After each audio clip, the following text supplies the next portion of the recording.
Seuraavaksi meille tulee Kati Salo vähän isomman tutkimusryhmän puolesta kertomaan myös pronssikaudesta ja myös haudoista ja myös luista, mutta nyt suomalaisessa kontekstissa. Joo, kiitos.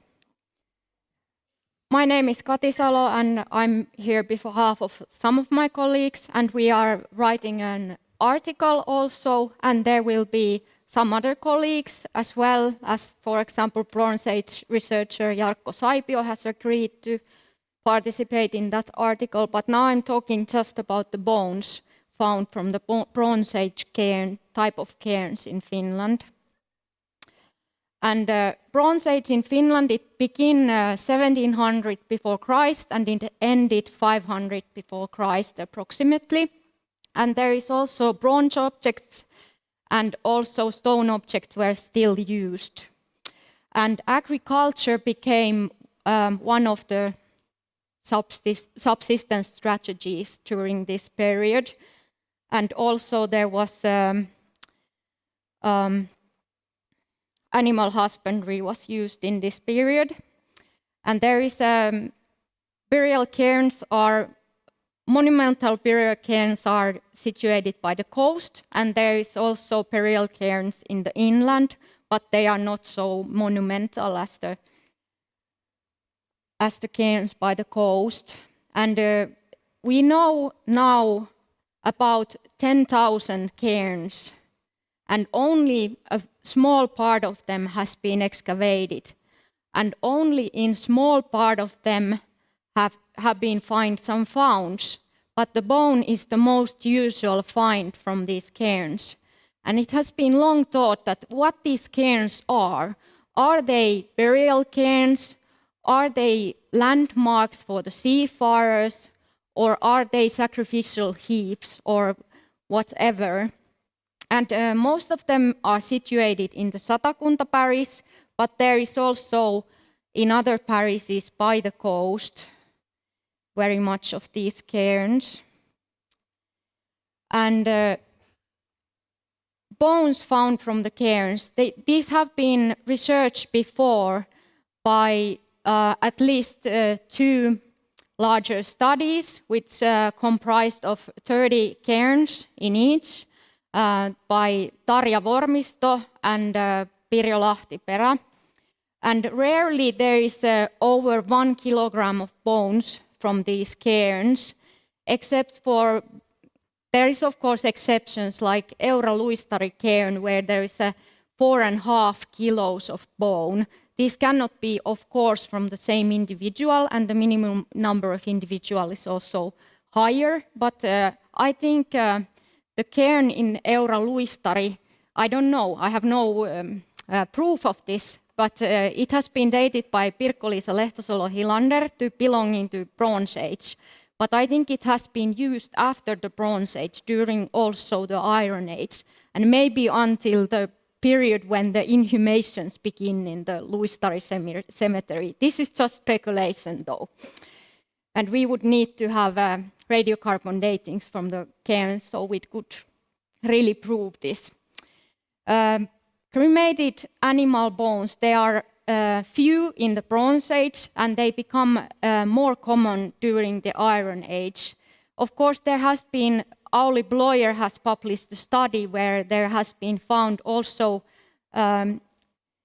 not cremated animal bones from that actually date to the Bronze Age.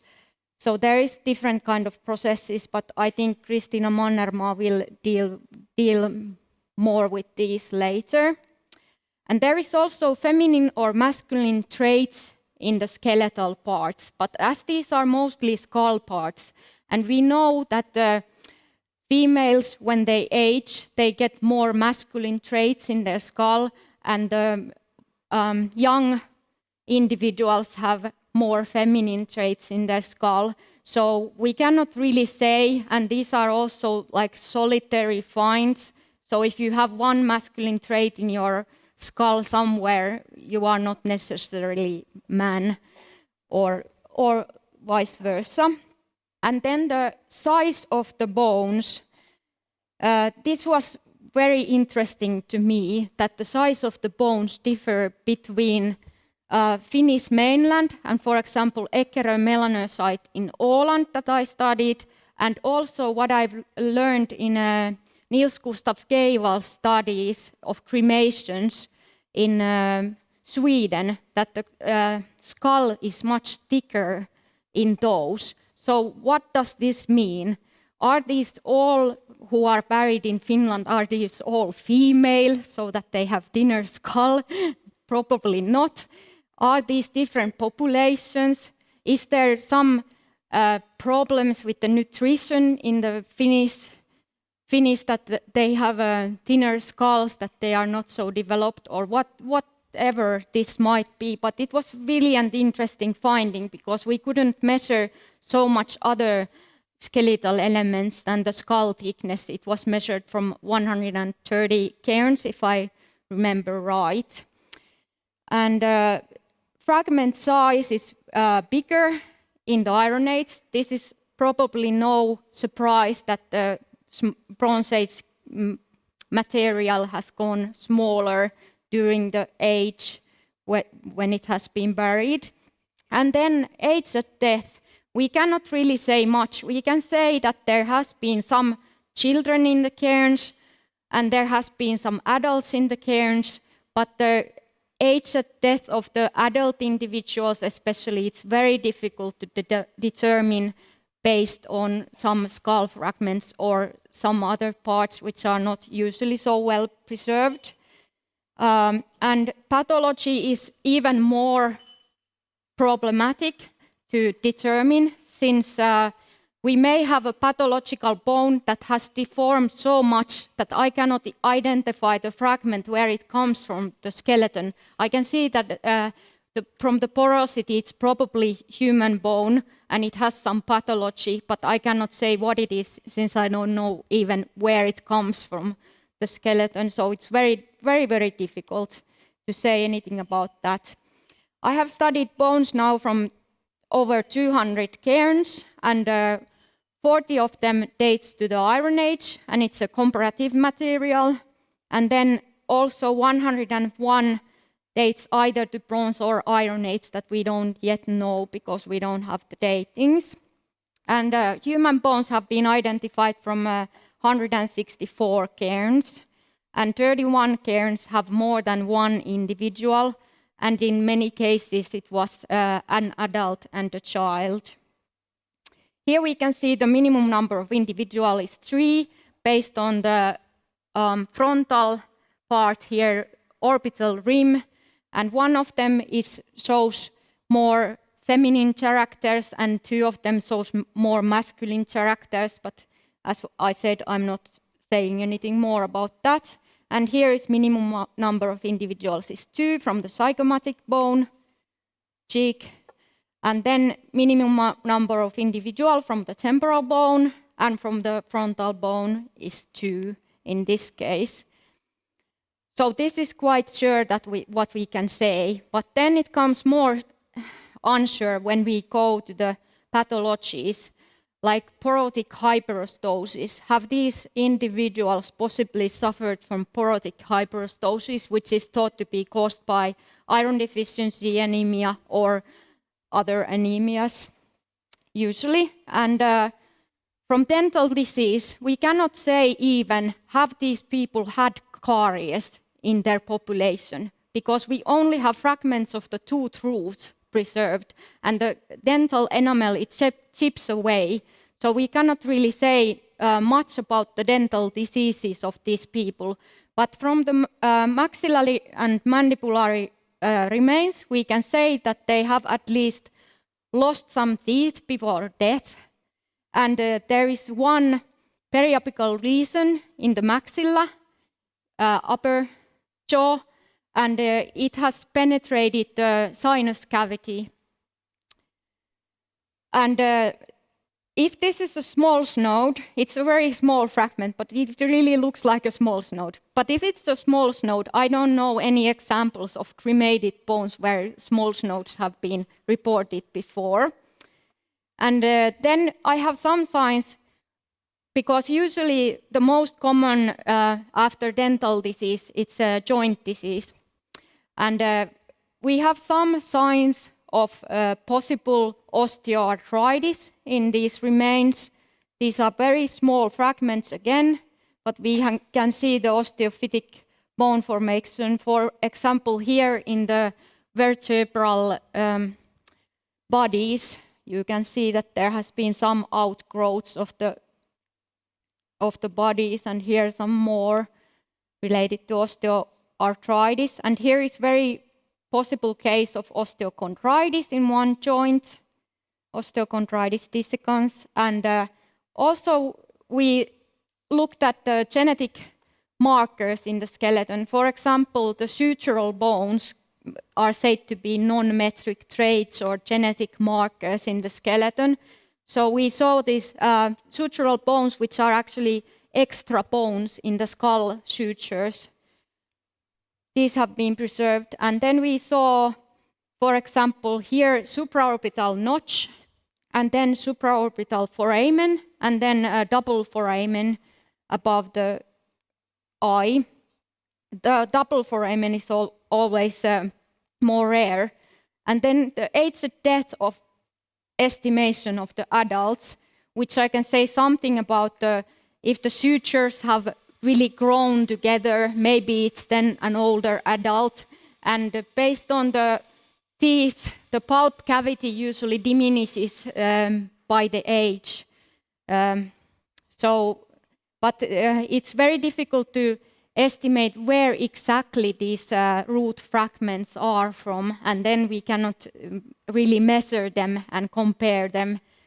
So it's always difficult. And here you can see that the skull sutures have almost disappeared already, so this might be an older adult in the...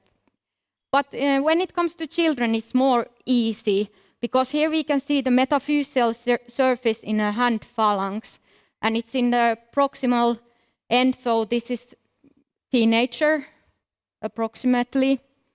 And here we can see a tooth from a circa 9 years old of child, because this is a second maxillary molar. It has been preserved really well compared to these other bones from the Bronze Age. And this tooth has not fully grown. That's why we know that it's approximately 9 years old. And from the right upper picture, there we can see that there is a jawbone, mandible, and there has been a tooth that has not been erupted yet. So it has been inside the mandible. Here we have one interesting case which was presented to me by Torsten Edgren some years ago, which is from Nakkila Kiukainen Uotinmäki site, which is an infant skeleton inside of a stone coffin, which is probably Bronze Age stone coffin. But this infant probably maybe doesn't date to the Bronze Age, since usually not unburned bone has preserved from that period. But here we can see at least that this individual has signs of vitamin C deficiency. It has a lot of porosity in the maxillary palatine process, in the upper jaw, and also here in the by the skull and in upper parts of the scapula. These are parts where the some muscles attach when the that are attached, so that vitamin C deficiency affects them. And this is not unusual in the Finnish human bone material, and especially infants. They usually have these porosities, whether they are from vitamin C or other deficiencies that might be also.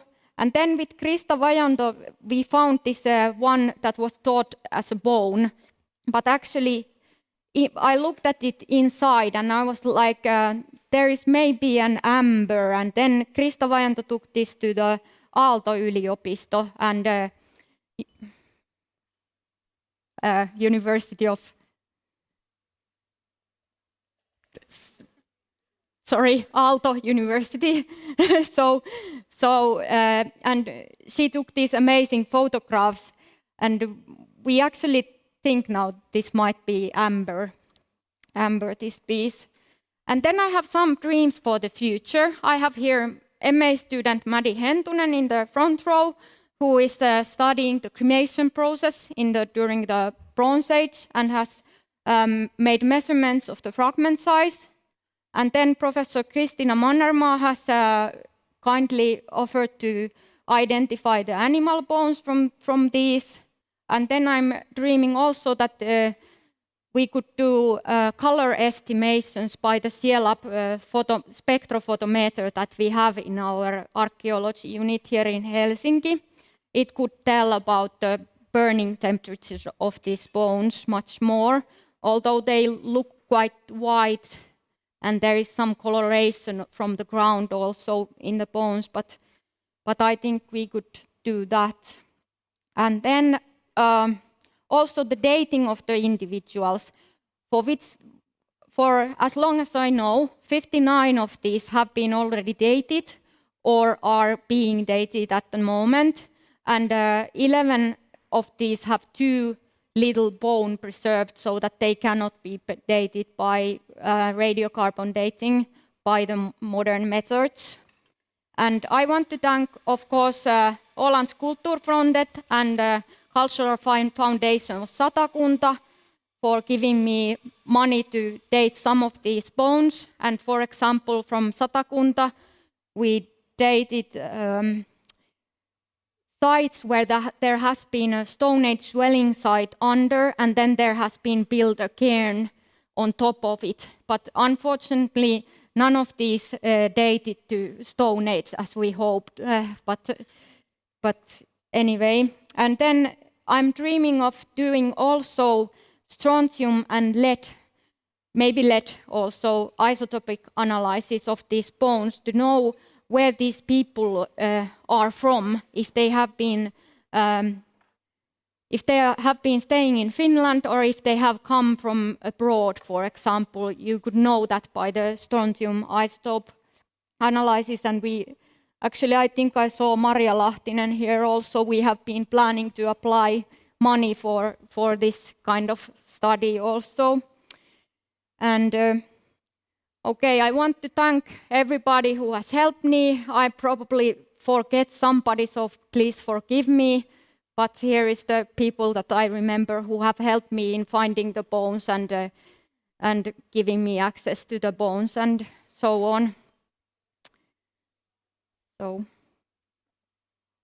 thank you. I'm open to questions and comments.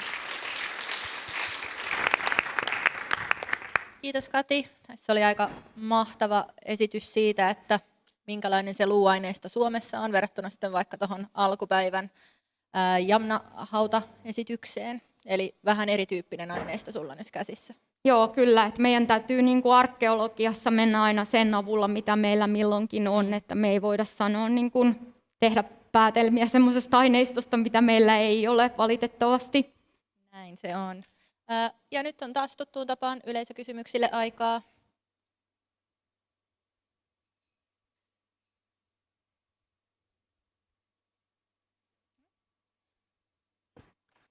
Thanks, Kati. I have a question to this amber in the bone. Yeah. Is this a burnt bone? Is it a cremated bone? I think it's not actually a bone.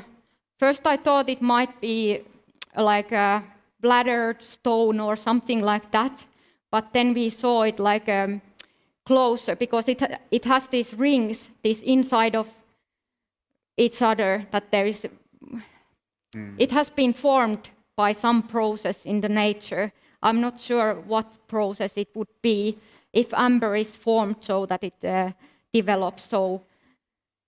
But it is sure that it is amber inside. Is this? No, it's not sure. We have. Okay. Yeah. Because when I saw it, we had a case a couple of years ago of it's called pneumomalar nodule. Yeah.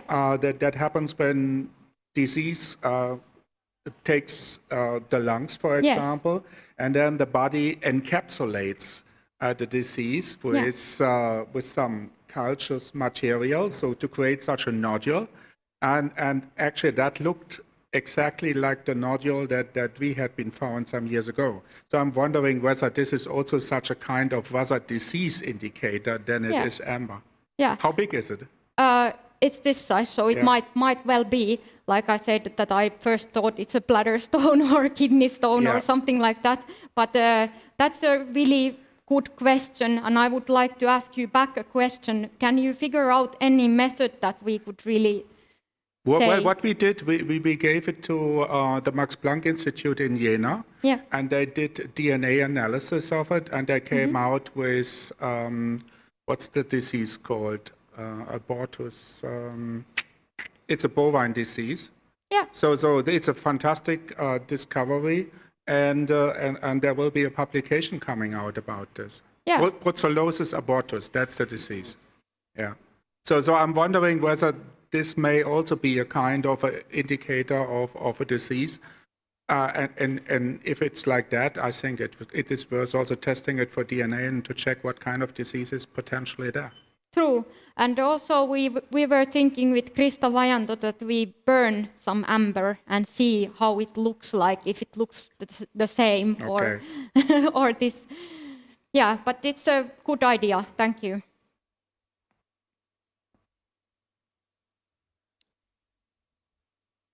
Meillä lisää kysymyksiä. Jarkko.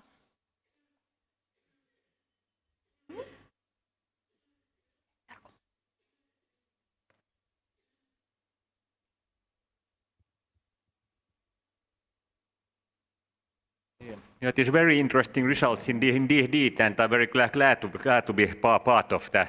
Yeah. That research. But one thing about when you said about that you have tried to make some inferences about average fragment size at different sizes, but that is very much dependent on the excavation methods, the average fragment size of bone material. For example, in my excavation, I have had the procedure of taking a soil sample, every bone concentration, and see it only in the laboratory afterward. And what I noticed, unsurprisingly, I think that the average fragment size in my lab cairn excavation, I mean in excavation of cairns in the Finnish inland areas, were always in every case smaller than in any previous lab cairn excavation because of that method alone.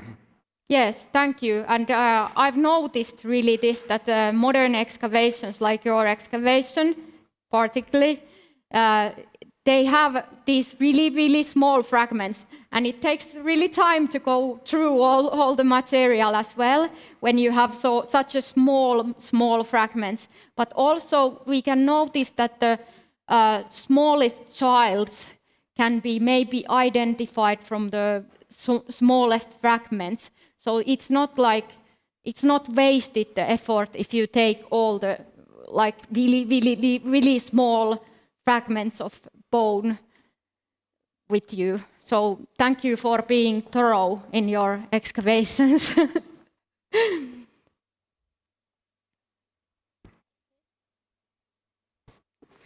Hei vaan, Kati. Kysyisin ihan, kun olit löytänyt näitä lasten luita ja sitten olit löytänyt näitä niin kuin aikuisten luita ja oli niin kuin näitä vanhempiakin ihmisiä, niin muuttiko te jotenkin sitä kuvaa, että ketä näihin on haudattu? No, tai ei kenen luita näistä röykkiöistä voi löytyä? No ei varmaan sinänsä, että mun mielestä yllättävintä tässä on ollut ainoastaan se kallonpalojen paksuus, että ne on niin ohuita, että se pitäisi pystyä jollakin tavalla selittämään. Että se oli mulle semmoinen yllättävä homma. Et mun mielestä näissä aikaisemmissakin luututkimuksissa, niin kuin Pirjo Lahtiperä, niin niissäkin on jo todettu, että niissä on myöskin niin kuin lasten hautoja, että se ei sillä tavalla muuta käsitystä. Riikalla oli tuossa edessä.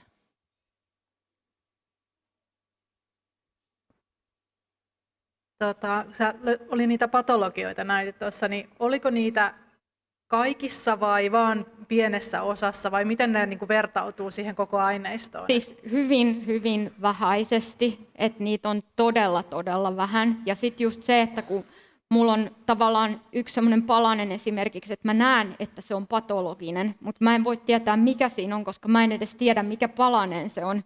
Mutta se näyttää niin kuin, sen huokoisuuden mukaan niin kuin se olisi ihmisen luuta, että se näyttää tyypilliseltä ihmisen luulta, mutta mä en tiedä edes mikä palanen se on, niin mä en voi niin kuin tunnistaa sitä patologiaa. Että se on hyvin harvoissa tapauksissa, että kun pystytään tunnistamaan niin kuin tämmöinen patologia, että ne melkein oli kaikki tässä esitettynäkin, että mitä on niin kuin mahdollisia tapauksia, että se on kyllä todella niin kuin, että mitä voitaisiin sanoa niiden terveydentilasta silloin pronssikaudella.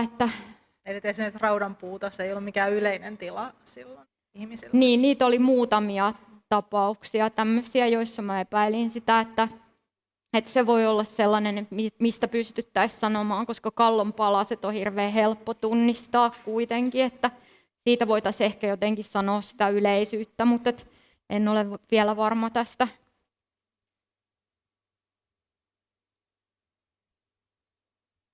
Kiitos Kati oikein mielenkiintoisesta ja tärkeästä esityksestä. Tässä on valtavan paljon uutta tietoa tullut ja on vielä tulossakin, kun jatkatte tutkimusta tällä ryhmällä. Kysymykseni koskee sitä, että kun kerroit, että pronssikausi alkaa 1700 ennen ajanlasku alkua, niin onko nyt toiveissa, että joitain muutoksia tulisi tähän ajatteluun teidän ajoitusten kautta? Ei. Siis olen ottanut tämän lähdeteoksista muistaakseni juuri sinun kirjoittamastasi lähdeteoksesta. Vastaavaa. Niin, haluaisin sen verran jatkaa, että se, että väitämme asian olevan niin, että sen 1700 ennen ajanlasku alkua, niin se on vain yksi tapa lähteä liikkeelle. Ja meillähän on joka tapauksessa tiedossa, että jo aikaisemmin tällaisia ihmisiä Suomeen oli tullut. Ja itsekin olen näin kirjoittanut, jos olette huomanneet tämän asian. Joo. Kiitos paljon tästä kommentista. Jarkolla oli vielä yksi nopea kysymys. Jarkko.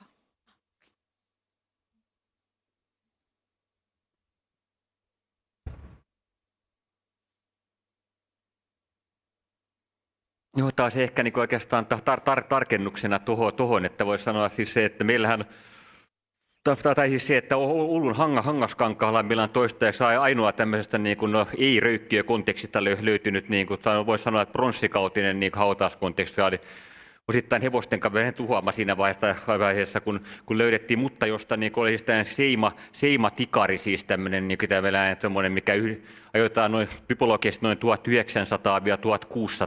EA, ja sitten tästä luusta saatu tämä niin kuin, radiohiiliajoitus, niin sen keskiarvo oli noin 1850, eli voi sanoa, että, siis, että sitä voisi niin kuin faktisesti pitää pronssikautisena hautauksena, koska siinä oli pronssiesine. Sen lisäksi sisämaassahan on myöskin jotain muita niin seimaturbiinoesineitä, jotka lienee yhtä vanhoja. Joo, kiitos tästä korjauksesta.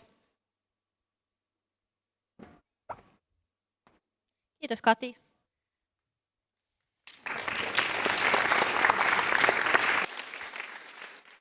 Ja siirrytään